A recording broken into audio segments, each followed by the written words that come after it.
Hello students. तो आज हम एक नया टॉपिक स्टार्ट कर रहे हैं, थर्मल प्रॉपर्टीज ऑफ मैटर्स, है ना।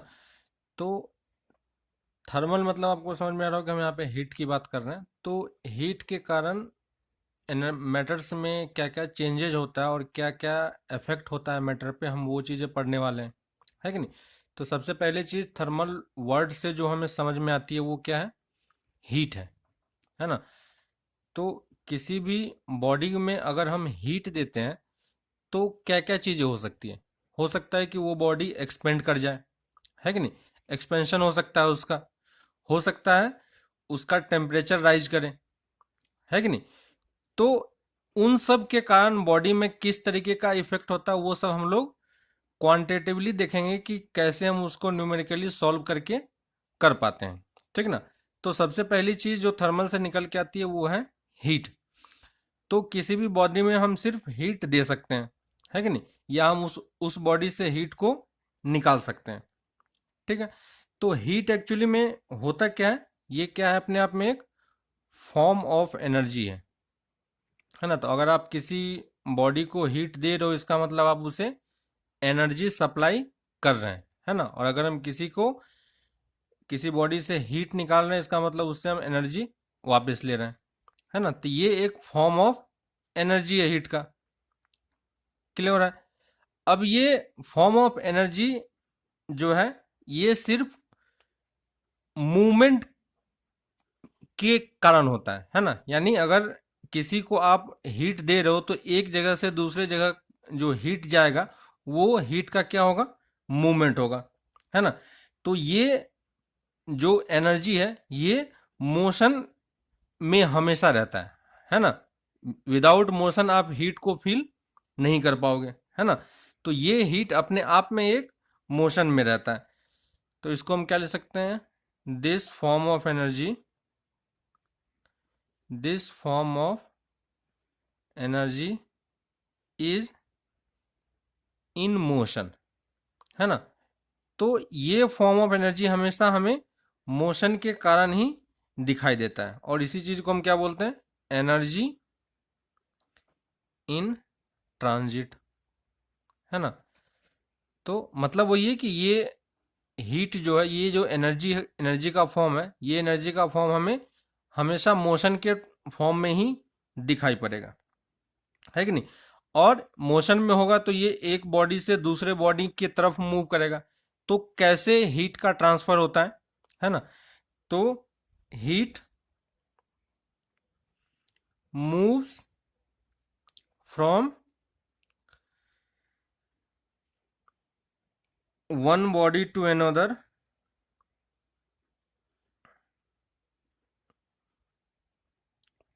heat moves from one body to another body because of temperature difference, है ना। तो ये इंपॉर्टेंट पॉइंट है कि टेम्परेचर डिफरेंस के कारण क्या होता है, हीट का मूवमेंट होता है ना। इसी कारण से आपने देखा होगा कि आप एक ग्लास में गर्म पानी रखो या दूसरे ग्लास में आप एक चाय रखो, है ना। तो या एक एक गिलास गर्मी के टाइम पे आप एक गिलास में पानी रखो और एक गिलास में चाय रखो, तो चाय क्या हो जाएगा, ठंडा हो जाता है, और पानी क्या होता है, धीरे धीरे गर्म होने लगता है ना। तो ये सब चीज़ें क्यों हो रहा है, एक सेम ही चीज़ है लेकिन दोनों अलग अलग तरीके से बिहेव क्यों कर रहा है ना। वाटर जो है वो गर्म क्यों हो रहा है और चाय जो है वो ठंडी क्यों हो रही है ना।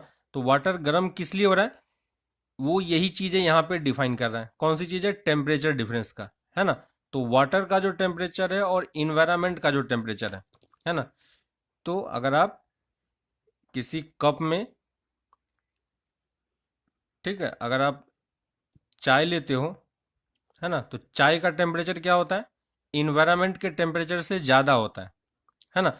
तो यहाँ से हीट क्या करता है, मूव करने लगता है। टेम्परेचर डिफरेंस जहाँ भी होगा हीट क्या करेगा, मूव करेगा, है ना। और वैसे ही अगर आप दूसरे ग्लास में अगर आप वाटर ले लेते हो, ठीक है, अगर आप ग्लास में वाटर लेके रखते हो तो इसका टेम्परेचर क्या होता है, कम होता है, और इन्वायरमेंट का टेम्परेचर क्या होता है, ज़्यादा होता है।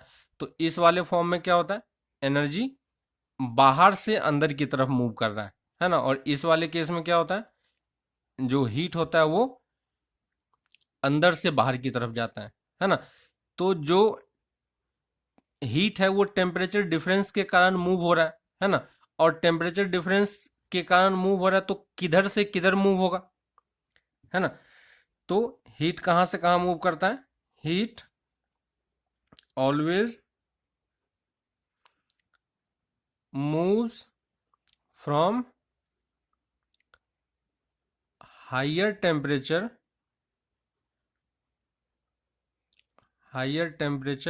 टू लोअर टेम्परेचर, है ना।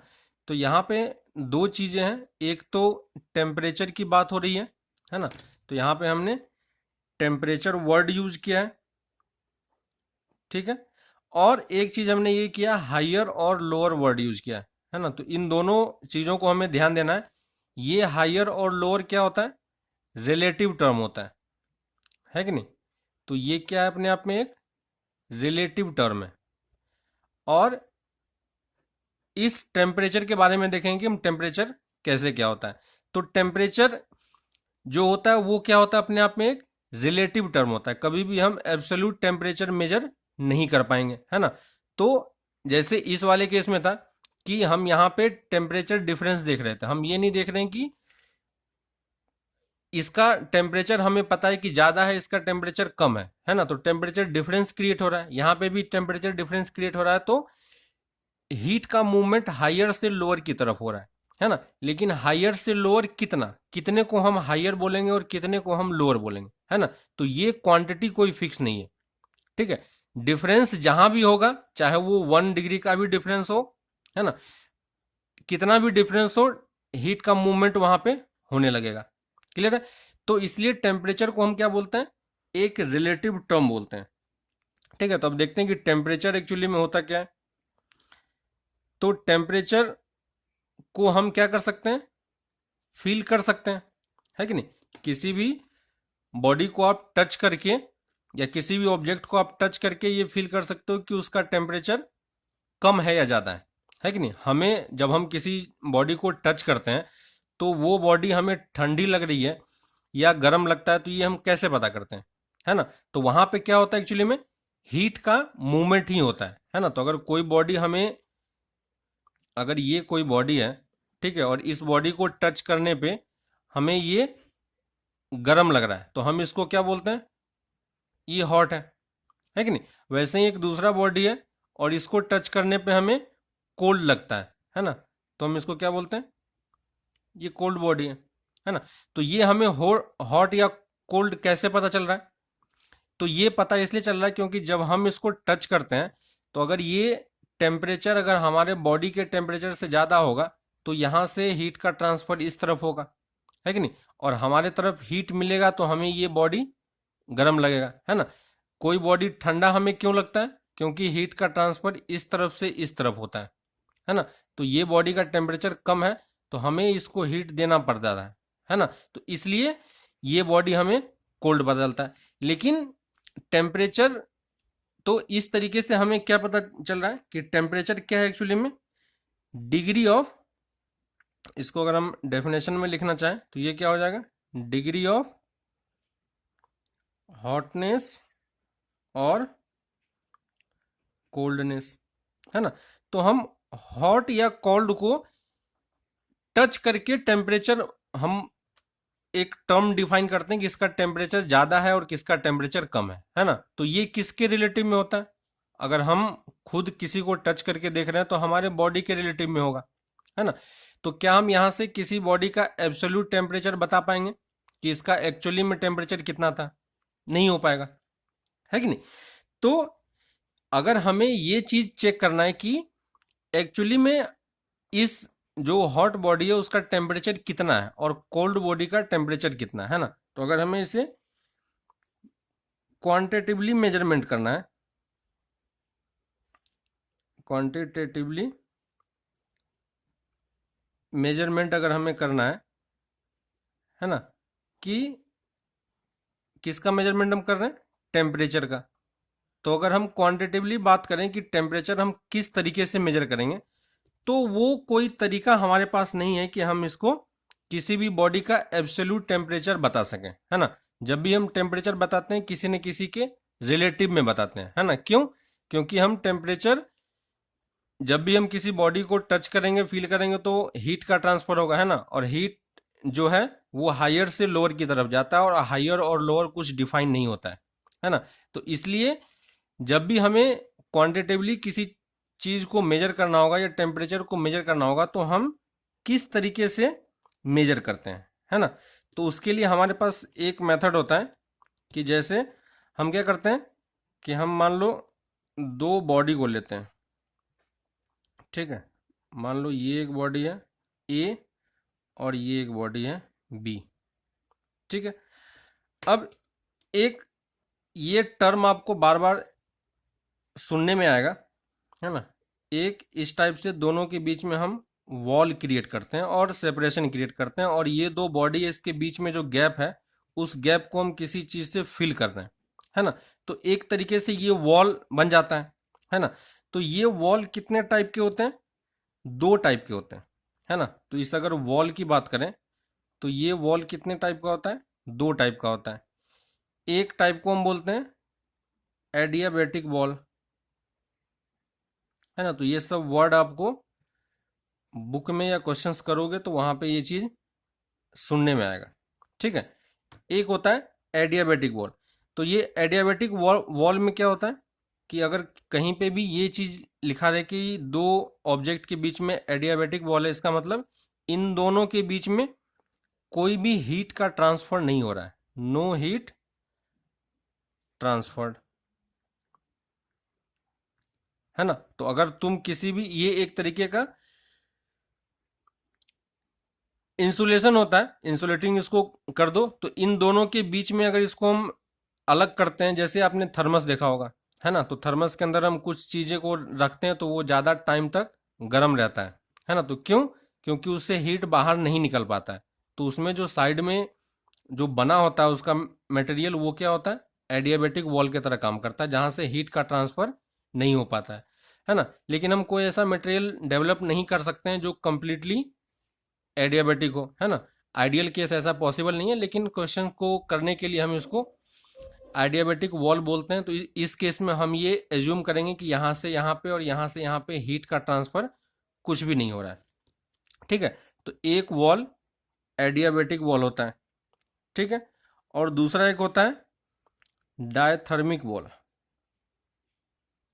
ठीक है, और डायथर्मल वॉल। तो ये दूसरे टाइप का वॉल होगा। इसमें क्या होता है कि हीट का ट्रांसफर इसमें होता है ना। तो यहां पे क्या होगा?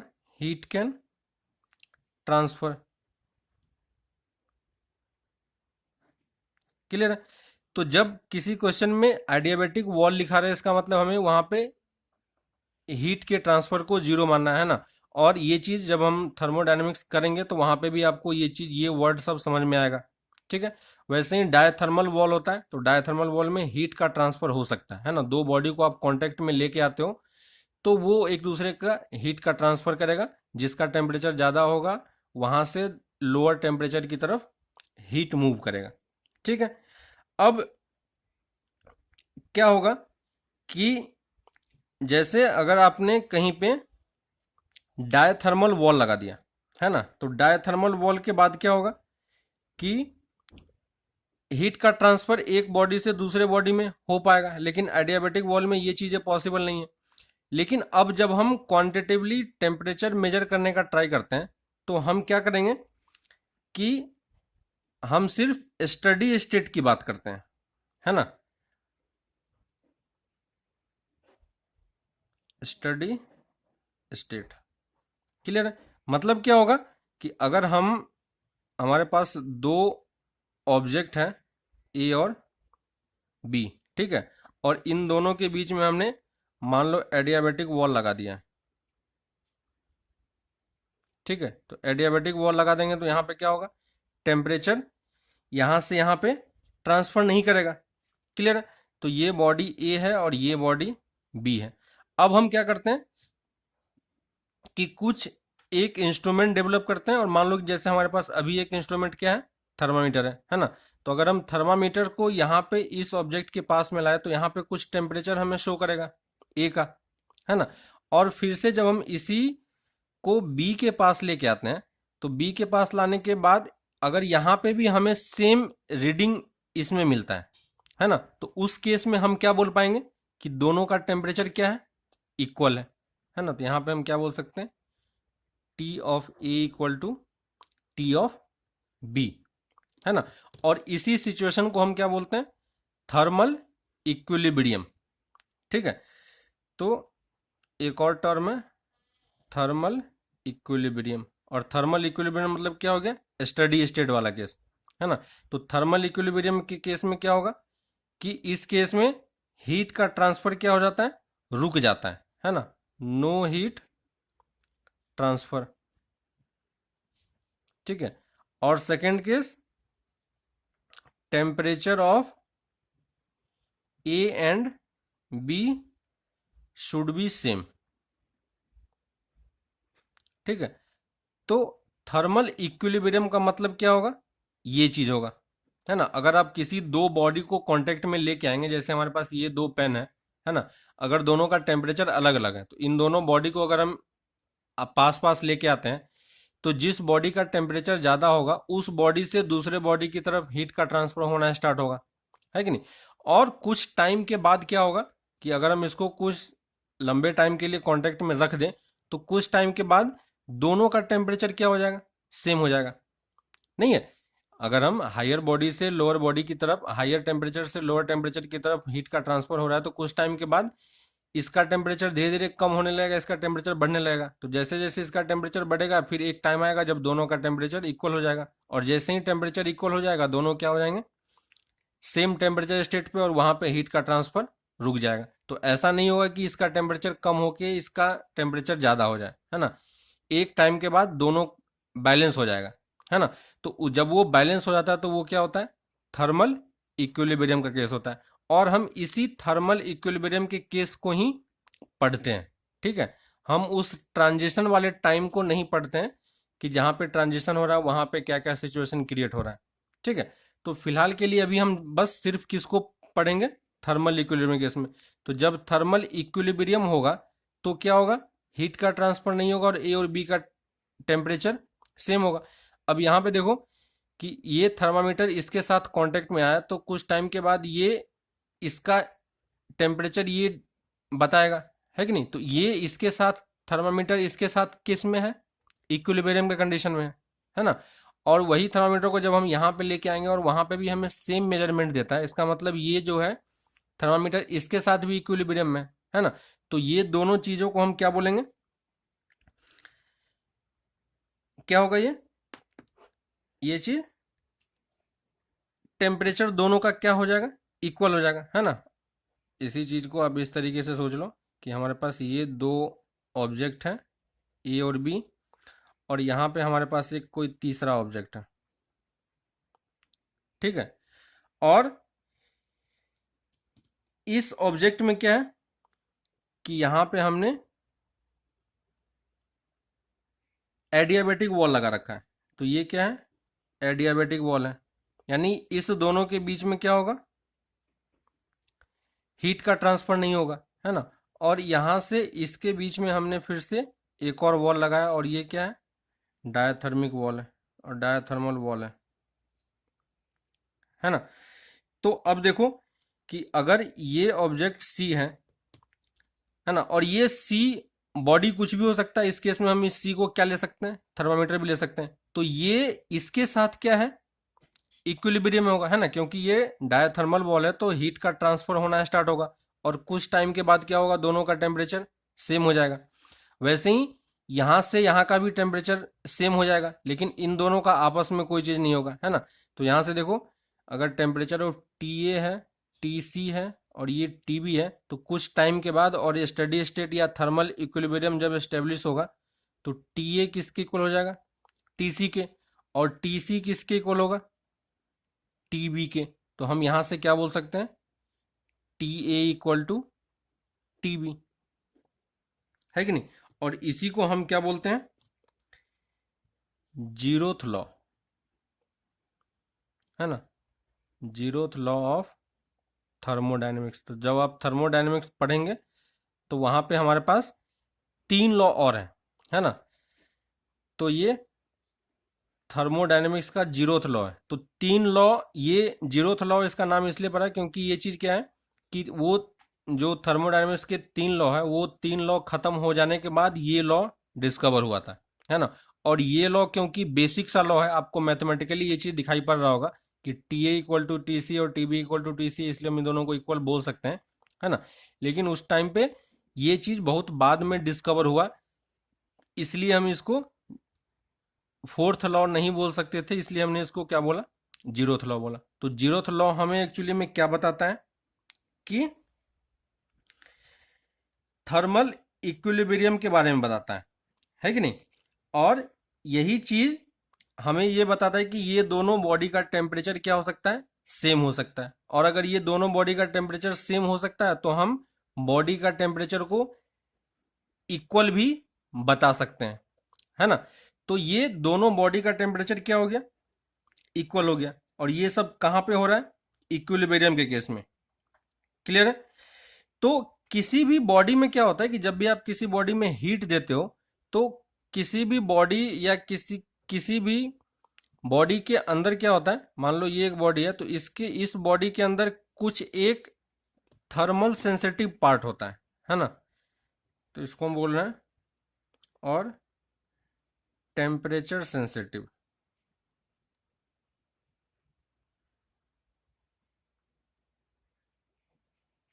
ठीक है। तो हर एक बॉडी में क्या होता है कि एक टेम्परेचर सेंसिटिव पार्ट होता है, और वो टेम्परेचर सेंसिटिव पार्ट ही हमें क्या होता है, वही चीज उसका चेंज करता है। जैसे आप थर्मामीटर की बात करोगे तो थर्मामीटर में क्या होता है कि जो उसमें एच जो उसमें एलिमेंट है वो क्या होता है, वो टेम्परेचर सेंसिटिव है। जैसे ही उसको टेम्परेचर मिलता है वो बढ़ने लगता है, तो हम उस रीडिंग को पढ़ के क्या कर सकते हैं, बता सकते हैं कि टेम्परेचर कितना है कि नहीं। तो वैसे ही हर एक बॉडी के अंदर क्या होता है, एक टेम्परेचर सेंसिटिव पार्ट होता है जो कि टेम्परेचर के हिसाब से अपना बिहेवियर शो करता है ना। और उसी बिहेवियर के बेसिस पे हम किसी बॉडी के टेम्परेचर को कोल्ड या हॉट बता पाते हैं। क्लियर है। तो अभी हमने ये देखा कि जैसे इस वाले केस में कि हमने थर्मामीटर को मेजर किया, तो ये थर्मामीटर इसके साथ इक्विलिब्रियम में था तो इसका इसने टेम्परेचर बता दिया, और यही टेम्परेचर हमने यहाँ पे मेजर किया और यहाँ पे इसका टेम्परेचर निकल गया, है ना। तो हमने दोनों के टेम्परेचर को इक्वल बोल दिया। अब मान लो कि ये दोनों का टेम्परेचर इक्वल नहीं होता है ना, यहाँ पे कुछ रीडिंग आता और यहाँ पे भी कुछ और रीडिंग आता, तो फिर हम दोनों के टेम्परेचर को किस तरीके से कंपेयर करते हैं, है ना। तो उस केस में क्या आता है हमारे पास, कैलिब्रेशन आता है ना। यानी हम अपने इंस्ट्रूमेंट को कैलिब्रेट करते हैं किसी के रिस्पेक्ट में, ताकि हम उसके रिलेटिव में किसी और चीज का टेम्परेचर मेजर कर सकें, है ना। तो अब हम देखते हैं कि कैलिब्रेशन किस तरीके से होता है। इंस्ट्रूमेंट का जो टेम्परेचर इंस्ट्रूमेंट होता है और जो थर्मामीटर होता है, बेसिकली हम लोग थर्मामीटर ही यूज कर रहे हैं, है ना। तो थर्मामीटर का कैलिब्रेशन किस तरीके से करते हैं, हम उस पार्ट को अब देखते हैं। ठीक है। तो अब लिखते हैं कैलिब्रेशन ऑफ थर्मामीटर, है ना। तो कैलिब्रेशन मतलब क्या होता है कि जैसे हमने अपने सबने थर्मामीटर देखा होगा कि ये कुछ इस शेप का होगा, है ना, और यहाँ पे एक बल्ब लगा होता है कि नहीं। तो ये वाला पार्ट आपको पता होगा कि इसमें क्या होता है, मरकरी भरा हुआ होता है ना। और यही मरकरी क्या होता है, इसी कॉलम में आगे ऊपर नीचे मूव करता है, और वो किस लिए मूव करता है, टेम्परेचर के कारण, है ना। तो इसमें टेम्परेचर सेंसिटिव पार्ट कौन सा है, मरकरी कॉलम है कि नहीं। अब हमें इस थर्मामीटर पे मार्किंग करना है। क्लियर है। तो हम क्या करते हैं, पहले इस थर्मामीटर को यहाँ पे मान लो हमारे पास एक जार है, और इस जार में हमने पहले आइस क्यूब डाल दिया। ठीक है। तो आइस क्यूब अगर हम पुट करेंगे तो ये जो यहाँ पे इसमें जो Hg है वो ऊपर कहीं ना कहीं मूव करेगा, है ना। तो जिस पॉइंट तक वो मूव करता है हम उसको क्या एज्यूम कर लेते हैं, 0 डिग्री सेल्सियस। क्लियर है। तो जब ये आइस पॉइंट पे था तो यहां पे क्या होता है, ये एक इनिशियल कंडीशन को हमें मेजर करना होता है। तो यहां पे मान लो इन जनरल केस में हम इसको क्या मान लेते हैं, टी ऑफ आई मान रहे हैं, ठीक है। उसके बाद क्या करते हैं, इसी वाले कॉलम में, इसी जार में हम स्टीम रखते हैं, है ना। और स्टीम रखेंगे तो ये पारा का कॉलम और ऊपर बढ़ेगा, एच का कॉलम, है ना। और ये मान लो इस पॉइंट पे पहुंच रहा है तो इसको हम टी ऑफ एस कह रहे हैं, है ना। तो हमने क्या किया कि दो बेसिक सा मटेरियल लिया और जिसके रिस्पेक्ट में हम अपने इंस्ट्रूमेंट को कैलिब्रेट कर रहे हैं। तो हमने दो कौन कौन सी चीजें ली हैं, आइस लिया है ना। तो ये हमारा आइस का टेम्परेचर है और ये स्टीम का टेम्परेचर है। क्लियर है। और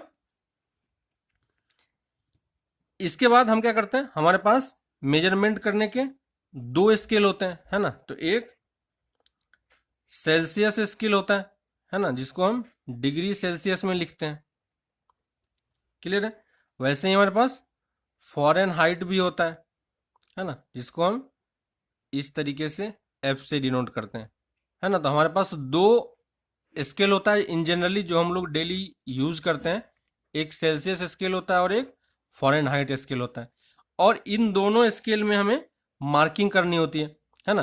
तो इस वाले केस में जो आइस का टेम्परेचर होता है, टी आइस की वैल्यू हम यहाँ पे कितनी लेते हैं, 0 डिग्री लेते हैं, है ना। तो ये कैलिब्रेशन का तरीका है कि किसी एक पॉइंट को आपको रेफरेंस पॉइंट चूज करना पड़ता है। क्यों, क्योंकि हम किसी भी बॉडी का एब्सोल्यूट टेम्परेचर कैलकुलेट नहीं कर पाएंगे, है ना। किसी न किसी पॉइंट के रेफरेंस में ही हमें उसका टेम्परेचर हॉट या कोल्ड बताना होगा, है ना। तो आइस के टेम्परेचर को हम क्या एज्यूम करते हैं, रेफरेंस पॉइंट और 0 डिग्री सेल्सियस एज्यूम करते हैं, ठीक है। और वैसे ही जब यहाँ पे स्टीम था तो जिस पॉइंट पे ये मूव करता है तो टी एस को हम कितना ले लेते हैं, 100 डिग्री सेल्सियस ले सकते हैं, है ना। अब देखो इन दोनों के बीच में कितने का डिवीजन हुआ, 100 का, है ना। तो ये 100 डिवीजन हमारा इस दोनों इसके बीच में है। तो हम क्या करते हैं, यहाँ पे इसमें 100 लाइंस का मार्किंग कर देते हैं, ठीक है। अब मान लो कि तुम्हें किसी ऑब्जेक्ट को तुमने इनिशियली लिया, है ना, और उसका कॉलम मान लो 5 सेंटीमीटर मूव किया, है ना। तो ये अगर हम टोटल 10 सेंटीमीटर एज्यूम कर लेते हैं, ठीक है। तो अगर किसी का 10 सेंटीमीटर कॉलम एज्यूम राइज करेगा तो उसके टेम्परेचर को हम कितना बोलेंगे, 100 डिग्री सेल्सियस, है ना। अगर वो राइज नहीं करता है तो हम कितना बोलेंगे, 0 डिग्री सेल्सियस। अगर मान लो किसी का 5 सेंटीमीटर मूव करता है तो हम उसका टेम्परेचर कितना बोलेंगे। तो टोटल का 100 था तो 5 का कितना हो जाएगा, 50 डिग्री सेल्सियस, है ना। तो ये सिंपल सा एक लीनियर कॉम्बिनेशन होता है। क्लियर है। तो ये इनिशियल कंडीशन है। वैसे ही फ़ारेनहाइट में क्या होता है कि फ़ारेनहाइट में आइस के टेम्परेचर को हम कितना लेते हैं, 32 डिग्री फ़ारेनहाइट, है ना। और स्टीम के टेम्परेचर को हम कितना लेते हैं, 212 डिग्री फ़ारेनहाइट। क्लियर है। और इस फ़ारेनहाइट के केस में हमारा डिवीजन कितने का होता है, तो देखो टोटल डिवीजन कितने का है, 180 डिवीजन है यहाँ पे हमारे पास, है ना। तो जो दूसरा स्केल होगा उस दूसरे स्केल में, या कभी कभी एक ही स्केल में दोनों मार्किंग होता है, जो घर में थर्मामीटर होता है कांच वाला, है ना, उसमें आप देखोगे कि दोनों मार्किंग एक साथ होता है। एक तरफ डिग्री सेल्सियस में लिखा रहता है और एक तरफ में फ़ारेनहाइट का मार्किंग होता है। तो एक तरफ में 180 डिवीजन होता है और एक तरफ में 100 डिवीजन होता है कि नहीं। यहाँ पे हमें ये चीज ध्यान देना है कि ये जो लीनियर वाला, ये जो इनिशियल, ये आइस और स्टीम का जो हमने टेम्परेचर लिया है, ये टेम्परेचर का राइज हम किस तरीके से मानते हैं, लीनियर मानते हैं, है ना। तो ये लीनियर स्केलिंग होता है कि नहीं। मतलब और ये चीज बाद में एक्सपेरिमेंटली भी डिसाइड ये प्रूफ हो जाता है कि ये जो टेम्परेचर का राइज होता है वो किस तरीके से होता है, लीनियर ही राइज करता है। तो ऐसा नहीं है कि ये एक्सपोनेंशियल राइज कर रहा है या किसी और तरीके से राइज कर रहा है। इसका मतलब क्या हो गया कि अगर हम ये टोटल हाइट को 10 सेंटीमीटर ले रहे हैं तो 5 सेंटीमीटर तक में कितना टेम्परेचर होगा, इसका हाफ हो जाएगा, है कि नहीं। 2.5 में कितना हो जाएगा, फिर 50 का हाफ ले लेंगे। तो जैसे लीनियर कॉम्बिनेशन होता है, 1 पेन का प्राइस पता है तो हम 10 पेन का, 5 पेन का, कितने भी पेन का निकाल सकते हैं। तो ये सेम उसी तरीके से वर्क करता है। दोनों क्योंकि लीनियर है तो दोनों में हम क्या निकाल सकते हैं, रिलेशन निकाल सकते हैं, है कि नहीं। तो दोनों डिग्री सेल्सियस और फ़ारेनहाइट में क्या रिलेशन होता है, ये चीज हमने पहले किया था, है ना। तो देख लो, रिलेशन बिटवीन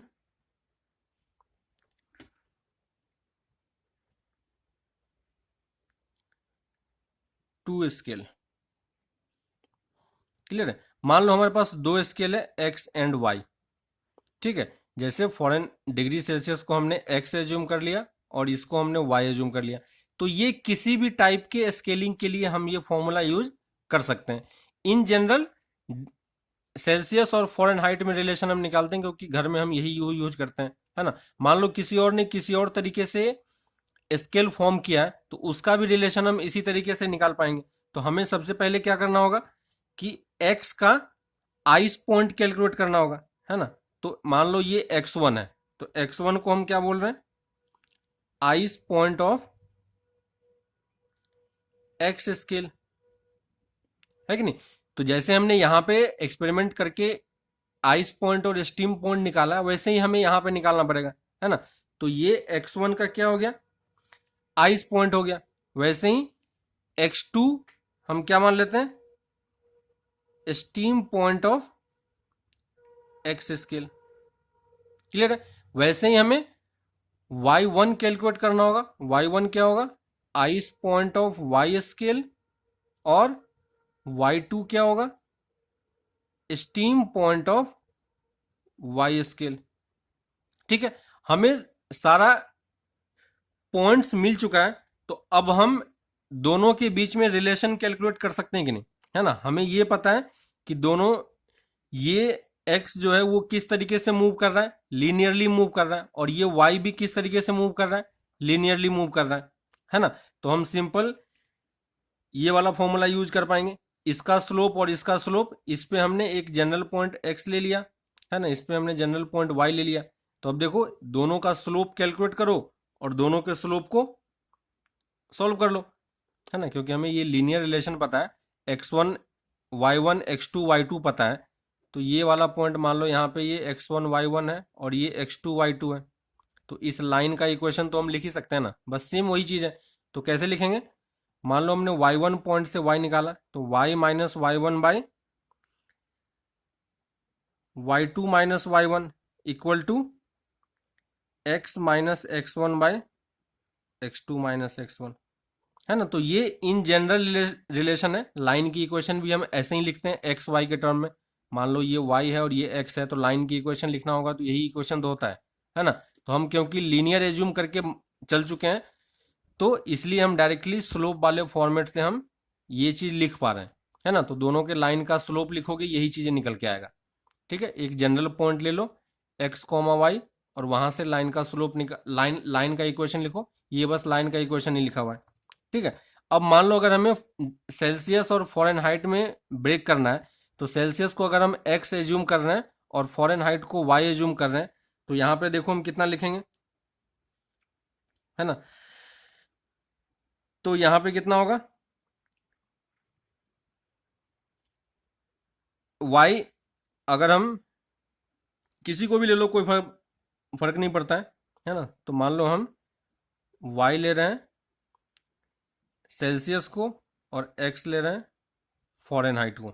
तो देखो y में क्या रिलेशन होगा, सेल्सियस y के जगह पे हम c पुट कर देंगे, है ना। सेल्सियस में रिलेशन निकाल रहे हैं c, और आइस पॉइंट इसका कितना होता है, सेल्सियस का 0, डिवाइडेड बाई y2। y2 क्या होगा, y2 माइनस y1 कितना होगा, तो y2 माइनस y1 हम कितना लिखेंगे, तो y2 क्या है हमारा, y2 है इसका steam point minus ice point, तो steam points minus ice point किया।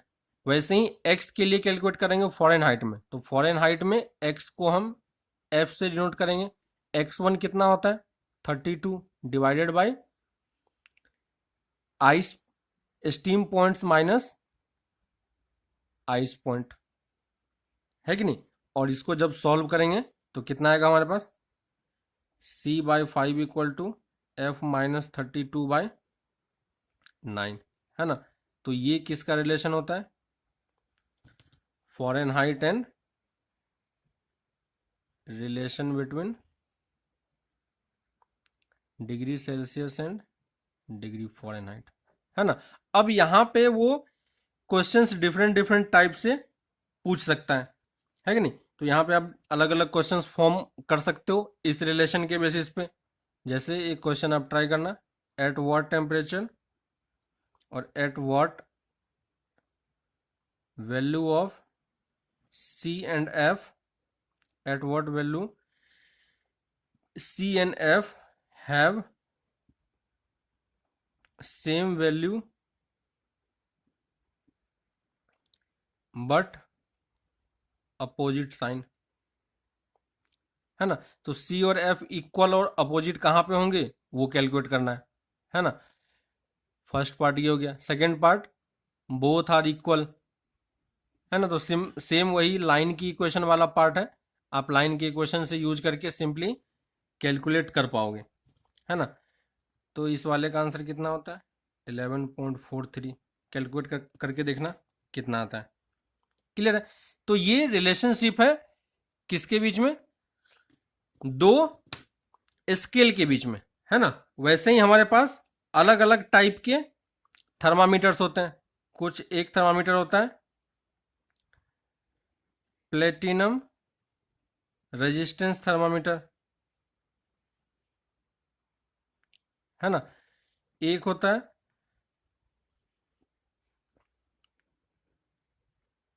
थर्मोकपल करके होता है, ठीक है। तो ये सब अलग अलग थर्मामीटर है, अलग अलग जगह पे यूज हो रहा है। और अभी मॉडर्न टाइम पे जो थर्मामीटर हम यूज करते हैं उसे हम कौन सा थर्मामीटर बोलते हैं, तो मॉडर्न थर्मामीटर क्या होगा, इसे हम बोलते हैं कांस्टेंट वॉल्यूम थर्मामीटर, है ना। Constant volume gas thermometer. तो इस वाले में क्या होता है, कांस्टेंट वॉल्यूम गैस थर्मामीटर में जो वॉल्यूम कांस्टेंट है, तो आपको गैस लॉ याद होगा, है ना, ideal gas law PV equal to nRT। तो उसमें अगर वॉल्यूम कांस्टेंट है तो P किसके प्रोपोर्शनल हो जाएगा, T के, है ना। और P1/T1 इक्वल टू P2/T2 हम यूज कर सकते हैं। क्लियर है। अगर हमें एक इनिशियल टेम्परेचर पता हो तो दूसरे किसी दो पॉइंट का, ये पॉइंट ए और ये पॉइंट बी, अगर हमें इस दोनों पॉइंट पे प्रेशर पता है ना, और किसी एक पॉइंट पे हमें टेम्परेचर पता है, तो दूसरे पॉइंट का हम टेम्परेचर कैलकुलेट कर सकते हैं कि नहीं, है कि ना। तो यहाँ पे हम क्या करते हैं, देखो यहाँ पे T2 हम क्या लिख पाएंगे, T2 यहाँ से कितना हो जाएगा P2/P1 इंटू T1, है ना। और यहाँ पे फिर से हमें T1 क्या लेना होता है, तो ये T1 की वैल्यू हम यहाँ पे कितना पुट करते हैं 273.16 केल्विन, है ना। केल्विन भी क्या होता है, एक टेम्परेचर मेजरमेंट का तरीका होता है कि नहीं। तो टेम्परेचर को हम केल्विन में भी मेजर करते हैं। तो यही पर्टिकुलर चीजें हम क्यों लेते हैं, क्योंकि ये कौन सा पॉइंट होता है, ट्रिपल पॉइंट ऑफ वाटर, है ना। तो ये ट्रिपल पॉइंट ऑफ वाटर को हम रेफरेंस पॉइंट लेते हैं। तो ये हम आगे देखेंगे कि ट्रिपल पॉइंट ऑफ वाटर किस तरीके से कैलकुलेट होता है ना। या आपने केमिस्ट्री में ये चीज़ ऑलरेडी पढ़ा होगा। तो टेम्परेचर ऑफ ट्रिपल पॉइंट कितना होता है 273.16 केल्विन, है ना। तो ये केल्विन में निकल के आता है। और केल्विन क्या होता है, एब्सोल्यूट स्केल होता है ना। तो ये केल्विन को हम एब्सोल्यूट स्केल भी बोलते हैं, ठीक है। तो ये सब कुछ बेसिक चीजें हैं, ठीक है। एक तीनों में कंपैरिजन हम देख लेते हैं कि सेल्सियस डिग्री और फ़ारेनहाइट और केल्विन में क्या रिलेशन होता है। ठीक है, ठीक है। तो जैसे मान लो हमारे पास स्केलिंग अगर हम कर रहे हैं तो ये हमारे पास 3 स्केल है, ठीक है। यहाँ पे हमें पहले तीनों का आइस पॉइंट डिसाइड करना होगा, है ना। तो अगर ये केल्विन है, ये डिग्री सेल्सियस है और ये डिग्री फ़ारेनहाइट है ना। तो डिग्री आइस पॉइंट डिग्री में कितना होता है, 0 डिग्री, है ना। तो ये 0 डिग्री होता है। फ़ारेनहाइट में कितना होता है, ये 32, याद होगा आपको, है ना। और ये इस पे कितना होता है केल्विन पे, 273.15, ठीक है। वैसे ही स्टीम पॉइंट इसमें कितना होता है, 100 डिग्री सेल्सियस, इसके लिए 212 फ़ारेनहाइट, है ना। और इसके लिए कितना होगा, 373.15 केल्विन। तो इस पे भी 100 डिवीजन ही होता है ना। इस पे भी 100 डिवीजन होता है। इस पे कितने का डिवीजन होता है, 180 डिवीजन होता है। और यहाँ पे कहीं पे 0 केल्विन होगा, है ना। और 0 केल्विन होगा तो डिग्री सेल्सियस में वो कितना हो जाएगा, -273.15 डिग्री सेल्सियस, है ना। और ये वाला इस रिलेशन में जब पुट करोगे तो फ़ारेनहाइट में रिलेशन कितना हो जाएगा, फ़ारेनहाइट में कितना होता है, -459.69 डिग्री फ़ारेनहाइट। तो जहाँ पे 0 केल्विन होगा वहाँ पे -273 डिग्री सेल्सियस होगा और ये इतना फ़ारेनहाइट होगा, है ना। इसको हम एब्सोल्यूट स्केल भी बोलते हैं। ये जो केल्विन होता है इससे हम क्या बोलते हैं, एब्सोल्यूट स्केल। क्लियर है। तो ये एब्सोल्यूट स्केल, स्केलिंग इसको हम बोलते हैं। और यहाँ पे जो ये 0 केल्विन है तो 0 केल्विन पे क्या होगा, है ना, 0 डिग्री सेल्सियस पॉसिबल है, ठीक है। फ़ारेनहाइट में भी आप नेगेटिव में जा सकते हो, लेकिन केल्विन में जो ये 0 होता है ये टेम्परेचर अटेंड करना इम्पॉसिबल है ना। तो ये चीज 0 डिग्री अटेंड नहीं होता। अगर कहीं पे 0 डिग्री अटेंड हो जाएगा तो वहां पे क्या होगा हमारे लिए, है ना, वहां पे एटम का हर एक मोशन क्या हो जाता है, सीज हो जाता है। उसमें कोई भी वाइब्रेशन या कुछ भी किसी भी टाइप का मोशन नहीं रहता है ना। तो यहाँ पे जो एटम में वाइब्रेशन होता है ना, जो उसका रोटेशन होता है, ठीक है, वाइब्रेशन और जितने टाइप का उसका मूवमेंट होता है वो सारा मूवमेंट क्या होता है उसका, सीज कर जाता है, ठीक है। बस उसमें एक मिनिमम मूवमेंट होता है, जो जैसे अगर कोई एटम है तो वो अपने न्यूक्लियस के आसपास मूव कर रहा होगा, है ना, वो आपस में आसपास वाइब्रेट भी कर रहा होगा और अपने जगह पे स्पिन भी कर रहा होगा, है ना। तो वो सब जितने भी उसका मूवमेंट वाला पार्ट है वो सब कुछ उसका खत्म हो जाता है 0 डिग्री सेल्सियस पे, 0 डिग्री 0 केल्विन पे। लेकिन वो पॉसिबल नहीं है ना। तो इस टेम्परेचर को हम एब्सोल्यूट स्केल भी बोलते हैं, ठीक है। और यही क्या होता है, टेम्परेचर का SI यूनिट होता है। तो SI यूनिट जब अभी आपको कैलकुलेट करना होगा टेम्परेचर का तो हम आंसर किस में करेंगे, केल्विन में करेंगे, है ना। तो केल्विन, इन तीनों में रिलेशन क्या होगा, है ना। तो डिग्री सेल्सियस और फ़ारेनहाइट में हमारे पास रिलेशन था C/5 इक्वल टू F-32/9, है ना। और केल्विन को हम कितना लिख पाएंगे, C+273.15, है ना। तो अगर डिग्री सेल्सियस में तुम 273.15 ऐड कर दोगे तो हम कहाँ पहुंच जाएंगे, केल्विन में। तो ये इनका आपस में रिलेशन होता है, ठीक है। तो ये कुछ बेसिक चीजें हैं, अभी तक हमने कुछ एक्स्ट्रा किया नहीं है ना। नेक्स्ट क्लास में हम हीट का बॉडी पे क्या थर्मल इफेक्ट होता है हम वो चीजें देखेंगे, ठीक है। तो अभी के लिए बस ये बेसिक चीजें हैं। आप क्वेश्चंस वगैरह देखो, एनसीईआरटी बुक में है, एनसीईआरटी बुक का फर्स्ट पार्ट आप पढ़ के समझ सकते हो कि क्यों ये चीजें हो रहा है, ठीक है। उसके बाद फिर हम लोग नेक्स्ट क्लास में आगे कंटिन्यू करते हैं इसी पार्ट को, ठीक है। तो हम फिर नेक्स्ट क्लास में मिलते हैं। Okay, bye.